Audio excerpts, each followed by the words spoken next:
Hello, welcome to a very new blog of ভ্রমণ ভোজন। আজ আপনাদের এমন একটা জায়গায় নিয়ে যাচ্ছি যেখানে নামে বিটার থাকলেও অভিজ্ঞতা হবে একদম সুইট।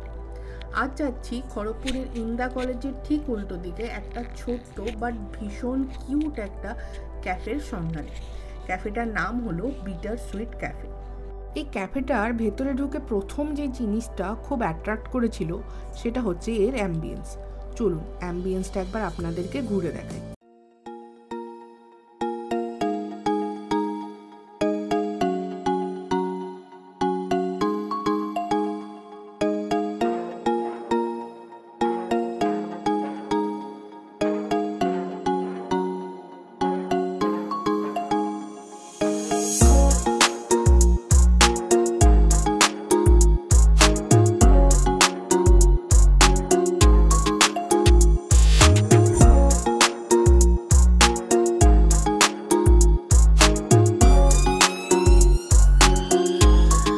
ক্যাফেটার এই ফেয়ারি লাইট তার সাথে এই ভাইবসটা যেন ইনস্টাগ্রাম আর কফিলাবাদের একটা স্বর্গ বলতে পারে।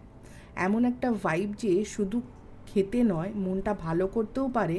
তার জন্য তো এখানে আসতেই হবে আপনাদের। ক্যাফেতে গিয়ে দুটো ক্লাসিক ক্যাফের সাথে অর্ডার দিয়েছিলাম ক্রিস্পি চিকেন আর চিকেন ললিপপ। ক্রিস্পি চিকেনটা যতটা বাইরে থেকে ক্রিস্পি, ভেতর থেকে ততটাই নরম। আর ললিপপটা তো জাস্ট ফাটাফাটি খেতে ছিল। যেরকম স্পাইসি সেরকম জুসি একটা টেস্ট ছিল এর মধ্যে। তবে এই ক্যাফেটা যে শুধু খাওয়া দাওয়ার জায়গা তা কিন্তু একদম নয়। বন্ধুত্ব, প্রেম আর এক কাপ কফির গল্প বয়ে বেড়ায় এখানে। যদি আপনারা কেজিপি থেকে এই ভিডিওটা দেখছেন তাহলে এখানে অবশ্যই আসবেন, নাহলে কিন্তু খুব বড় একটা জিনিস মিস করে যাবে। যদি বলেন দামের কথা, তাহলে বলবো পকেট ফ্রেন্ডলি অথচ লাক্সারিয়াস এই ক্যাফের এক্সপিরিয়েন্স পেতে আপনাকে বিটার সুইট ক্যাফেতে তো একবার আসতেই হবে। আজকের ভিডিওটা তাহলে এই পর্যন্ত রইল। ভিডিওটা যদি ভালো লেগে থাকে তাহলে একটা লাইক আর কমেন্ট করবেন, আর এই ক্যাফেটার রিভিউ আমাদের সাথে শেয়ার করবেন। তবে একটা কথা মনে রাখবেন, জীবনে একটু বিটার হলেও একটা কফি কিন্তু সুইট মেমোরি ক্রিয়েট করে।